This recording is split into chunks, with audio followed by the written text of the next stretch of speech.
अनुराधा की सास शोभा ने सुबह सुबह मजदूर को बुला लिया। ये देखकर अनुराधा घबरा गई। माँ जी, ये सब क्या हो रहा है? आप ये रसोई तुड़वा क्यों रहे हो? सिम्मी बहू की अब से यही मर्जी है तो इसमें मैं कुछ नहीं कर सकती। घर में कलेश ना हो इसीलिए मैं सिम्मी की बात मानकर रसोई को आधा तुड़वा रही हूँ। अब से आधी रसोई तुम्हारी रहेगी। और शोभा देवी कुछ बोलती उससे पहले ही सिम्मी बोल पड़ी, और आधा किचन मेरा होगा। आधा किचन आधी रसोई पर क्यों? वो इसलिए भाभी क्योंकि मुझे आपके देसी सामानों से भरी रसोई बिल्कुल पसंद नहीं। ये सादे से स्टील के बर्तन, गैस स्टोव भी मानो 20 साल पुराना, ऊपर से फ्रिज ऐसे भरा रहता है जैसे स्टोर रूम की कोई अलमारी। कोई स्टैंडर्ड ही नहीं, पुराने जमाने की। अपनी आधी रसोई को संभाल कर रखो भाभी, बाकी अपना आधा किचन मैं संभाल लूंगी। घर में सब सिम्मी की बातों को मानते थे क्योंकि सिम्मी अमीर खानदान की लड़की थी, इसीलिए सिम्मी ससुराल में अपनी चलाती थी। सिम्मी के मायके वालों का उठना बैठना बड़े नेताओं और अफसरों के बीच था और इसी बात का फायदा सिम्मी उठाती थी। वो हमेशा इसी अकड़ में रहती थी कि वो अपने मायके वालों को एक फोन मिलाएगी और 100 लोग इकट्ठे हो जाएंगे। सिम्मी की इसी आदत की वजह से कोई उसे कुछ कहता ही नहीं था कि फालतू की बहसबाजी ना हो, लोगों के बीच बदनामी ना हो। अब सिम्मी ने जिद में आधे हिस्से में किचन बनवा लिया। उसने अपने आधे किचन में मॉडर्न डेकोर की शुरुआत की। डिजाइनर टाइल्स और बढ़िया फर्नीचर और स्टाइलिश लाइटिंग से किचन सजाया। अब वहां कोई पुराना गैस स्टोव नहीं था, बल्कि एक ऑटोमेटिक गैस स्टोव था। नए जमाने की मिक्सी, एयर फ्रायर और माइक्रोवेव ने भी जगह बनाई। भैया बस यहीं रख दो, एक पैक और होगा। मैडम वो भी बस आ ही रहा है। सिम्मी क्या क्या मंगवा रही हो? सब कुछ रखा तो है? सब पता है क्या क्या रखा है उस पुरानी रसोई में। मुझे अपने हिसाब से सब रखवाने दो। भैया बर्तन धोने की मशीन वहां सामने नल के पास लगा दो। बर्तन धोने की मशीन भी मंगवा ली। बहू काम वाली लगी तो थी, उसी से करवा लेती बर्तन। माँ जी ये किचन है, यहाँ सब कुछ मेरे हिसाब से चलेगा। अगर आपको किचन अच्छी नहीं लग रही तो आप अपनी बड़ी बहू की तरफ रहने चली जाओ। ठीक है, अगर तुम यही चाहती हो तो मैं ऐसा ही करूंगी। आज के बाद तुम्हारी किचन में कोई परेशान करने नहीं आएगा। सिम्मी की सास अनुराधा की तरफ आ गई। सिम्मी को पहले सास की मदद मिल जाती थी, पर सास के जेठानी की तरफ जाने से सिम्मी परेशान होने लगी। 2 टाइम का खाना बनवाना है, ध्यान रहे कोई भी चीज खराब नहीं होनी चाहिए। अरे भाभी, पिछले कई सालों से घरों में खाना बनाने का काम कर रही हूँ, कोई शिकायत नहीं देती किसी को। ठीक है, तो फिर मेरे लिए कप चाय बना ला। अच्छा भाभी। काम वाली अनुराधा की तरफ जाने लगी। अरे वो रसोई में नहीं जाना, इधर किचन में जाओ। भाभी ये तो मैं पहली बार देख रही हूँ, आधा आधा हिस्सा। हाँ वो बेकार सी पुराने जमाने की रसोई जेठानी जी की है, और ये बढ़िया आज के जमाने का किचन मेरा है।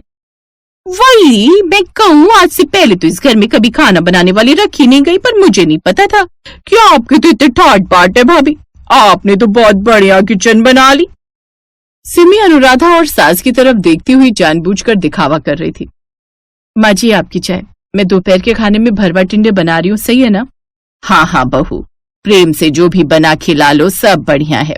तुम्हारे हाथों की तो हर चीज खानी मुझे पसंद है, क्योंकि उसमें प्रेम का स्वाद जो मिला होता है।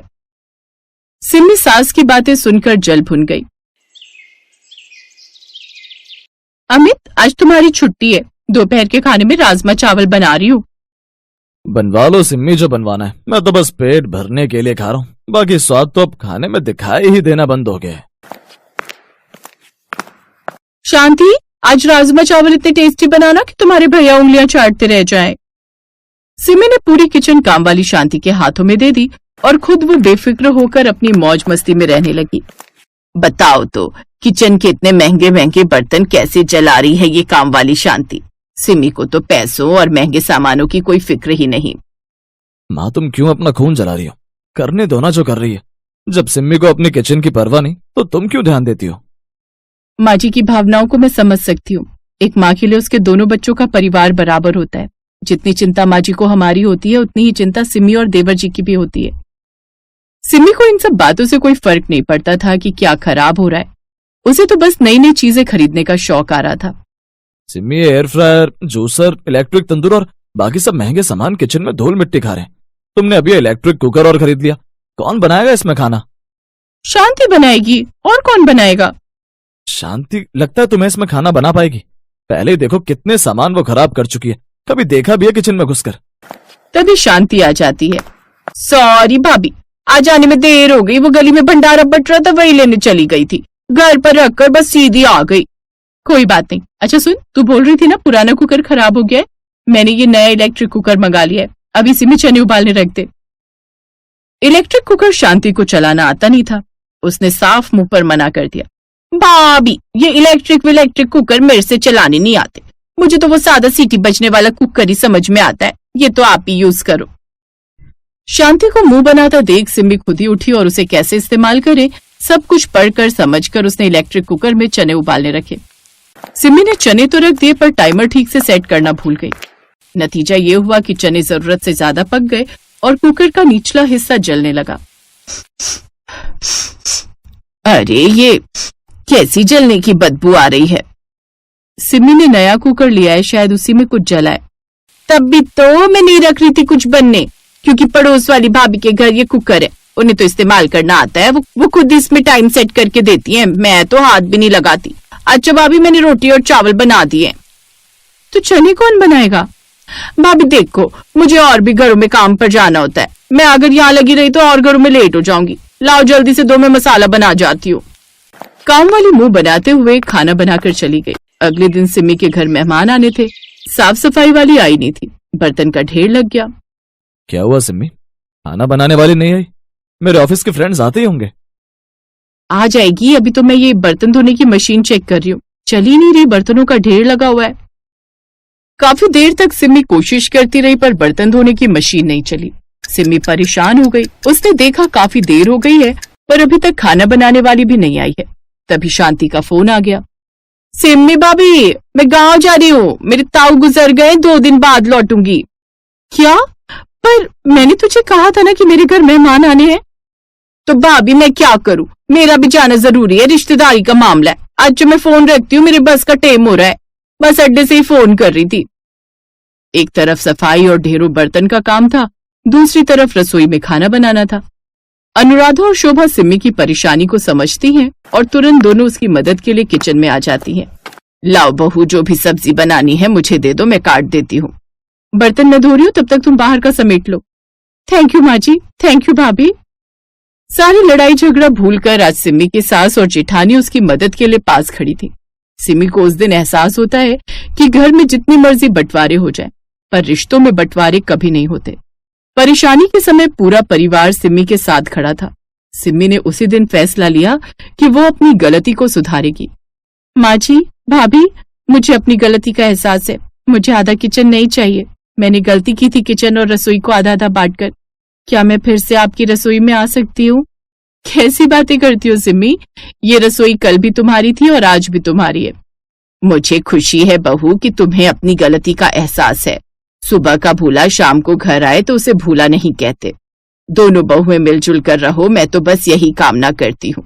जीती रहो, सदा खुश रहो।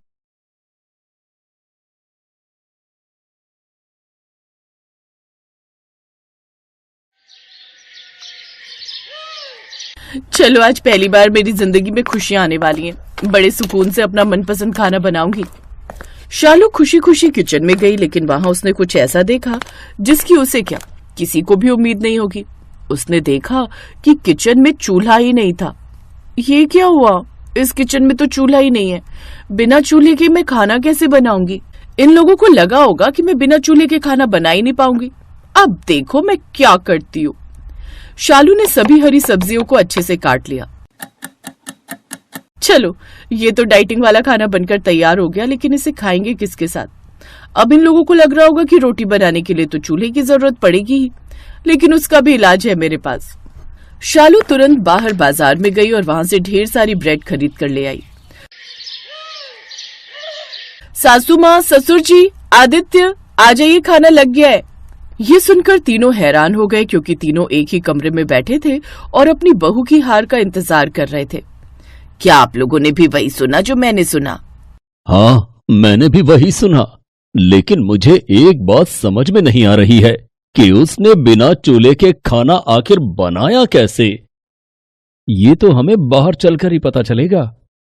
तीनों बाहर खाने की टेबल पर आए तो देखा हरी भरी सब्जियों से बना हुआ मसालेदार सलाद और कुछ ब्रेड रखी हुई थी। अरे यार, मेरा तो ये भी प्लान काम नहीं किया। चलो कोई बात नहीं, कम से कम इसी बहाने अब दोनों सास बहू लड़ेंगी तो नहीं चूल्हे की वजह से।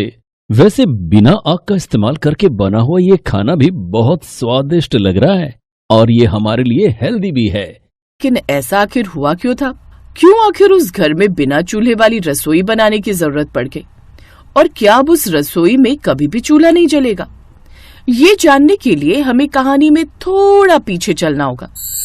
शालू पहली बार ब्याह कर जब अपने ससुराल आई तब वो अपने साथ एक बहुत ही शानदार चूल्हा लेकर आई। देख बहू, पहली बात तो हम दहेज के सख्त खिलाफ हैं, लेकिन फिर भी तू चूल्हा लेकर आई है तो इसे चुपचाप स्टोर रूम में रख दे, क्योंकि किचन में तो वही चूल्हा इस्तेमाल होगा जो मुझे दहेज में मिला था। ठीक है सासू माँ, इसमें कौन सी बड़ी बात है। जब तक वो चूल्हा चल रहा है तब तक उसे चलाएंगे, जब वो खराब हो जाएगा तब मैं अपना वाला चूल्हा निकाल लूंगी। शालू ने अपना चूल्हा स्टोर रूम में रख दिया और किचन में जाकर अपनी सास के चूल्हे पर खाना बनाने लगी। खैर, शालू खाना बनाकर जब टेबल पर लाई तो वहां पर उसके सास ससुर आदित्य सब पहले से ही बैठे थे। बहू, तेरी माँ ने तुझे खाना बनाना नहीं सिखाया था क्या? इतना वक्त लगता है खाना बनाने में। सासू माँ, आप मुझे कुछ भी कह लीजिए, लेकिन मेरे मायके वालों को कुछ भी कहने की जरूरत नहीं है। और खाना आपके चूल्हे की वजह से देर से बना है, इतना धीरे धीरे जलता है कि पूछो ही मत। इतने स्लो मोशन में तो राघव भी डांस नहीं करता। तू क्या हे कर रहा है?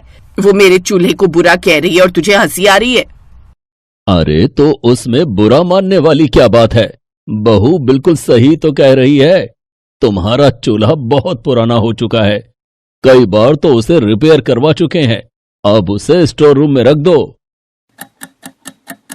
शाम को उसके ससुर ने कहा, अरे बहू, जरा चाय बना दोगी क्या? ससुर जी ऐसे क्यों बोल रहे हैं? आपको तो मुझे आदेश देना चाहिए, मेरा भी चाय पीने का मन है। मैं हम तीनों के लिए चाय बना देती हूँ, सासू माँ को भी बुला लीजिए। शालू किचन में गई, चाय का बर्तन गैस पर रखा और चूल्हा जलाने की कोशिश करने लगी, लेकिन गैस जलने का नाम ही नहीं ले रही थी। तभी अचानक किचन में गैस की महक आने लगी। सासू माँ के चूल्हे से तो गैस लीक हो रही है और चूल्हा जल भी नहीं रहा है। कभी कभी मन करता है इसे उठाकर कबाड़ में फेंक दूं। तभी वहां पर उसकी सास टपक पड़ी। क्या कहा तूने? मेरे चूल्हे को तू कबाड़ में फेंक देगी? खबरदार जो आज के बाद मेरे चूल्हे के बारे में कुछ भी कहा तो। सासू माँ, ये चूल्हा अपना दम तोड़ चुका है, जलने का नाम ही नहीं ले रहा, तो मैं क्या करूं? आप ही देखिए, गैस की महक आ रही है, कहीं से आपका चूल्हा लीक हो रहा है। उन दोनों की आवाज सुनकर वहां पर शालू का ससुर भी पहुंच गया। अरे क्या हो गया? क्यों लड़ रही हो तुम दोनों बच्चों की तरह?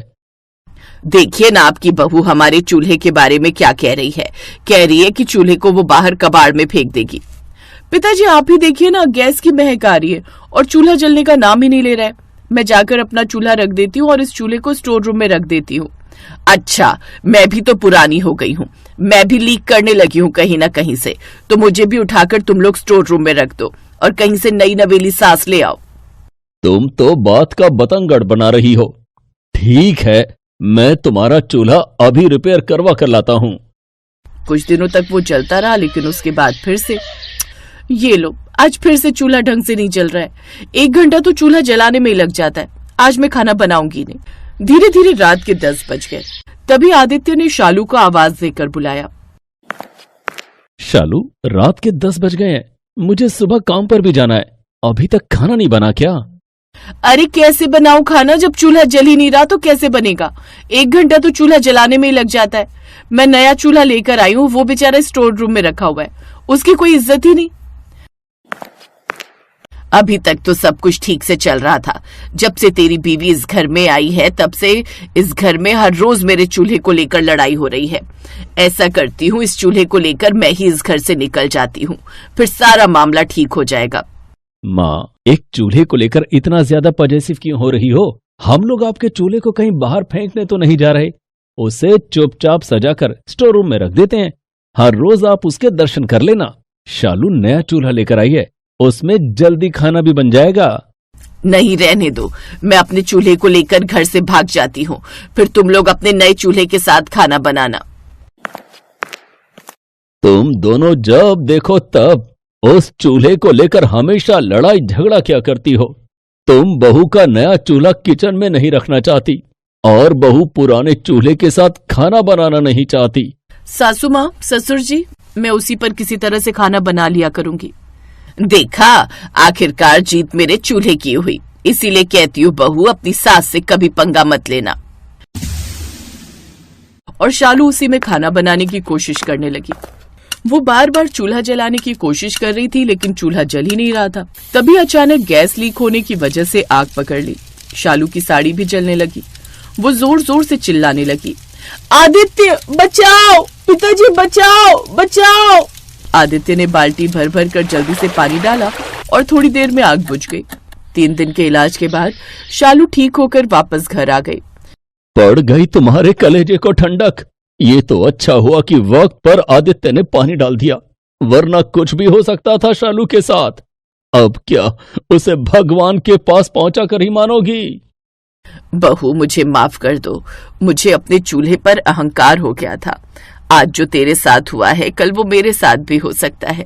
किसी की जिंदगी के साथ खिलवाड़ करने का मेरा कोई हक नहीं। आदित्य बेटा, मेरा चूल्हा स्टोर रूम में रख दे और जो चूल्हा बहू लेकर आई है उसे रसोई घर में रख दे। आदित्य ने नया वाला चूल्हा रसोई घर में रख दिया और सभी खुशी खुशी रहने लगे। Best buddies. Hello friends, Thanks for watching this video. अगर आपको ये वीडियो पसंद आया है तो प्लीज लाइक, सब्सक्राइब, कमेंट्स करें इस वीडियो पर और हाँ, शेयर करना भी ना भूलें। और भी मजेदार वीडियो देखने के लिए नीचे दिए गए बेल आइकॉन को दबाएं। देखते रहिए बेस्ट बडीज।